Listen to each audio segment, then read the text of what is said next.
বাংলাদেশ খেলাফত মজলিসের মহাসচিব ও হেফাজতে ইসলাম বাংলাদেশের নেতা মাওলানা মামুনুল হক বলেছেন, দেশ এখন চলছে রাষ্ট্রপতির অধীনে, তাকে সহযোগিতা করছে সেনাবাহিনী। সোমবার রাতে বঙ্গভবন থেকে বেরিয়ে সাংবাদিকদের এসব কথা বলেন তিনি।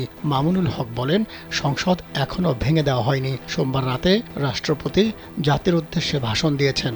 সংসদ ভেঙে দেওয়া সহ সার্বিক দায়িত্ব এখন তার হাতে। বৈষম্য বিরোধী আন্দোলনে দেশের উদ্ভূত পরিস্থিতিতে পদত্যাগ করে দেশ থেকে পালিয়ে যান শেখ হাসিনা। একটি সামরিক হেলিকপ্টারে চড়ে ভারতে চলে যান তিনি। এই খবরে মুহূর্তেই সারা দেশে আনন্দ উল্লাসে মেতে ওঠেন সর্বস্তরের মানুষ। এরপর কোটা আন্দোলনের পরবর্তী পরিস্থিতিতে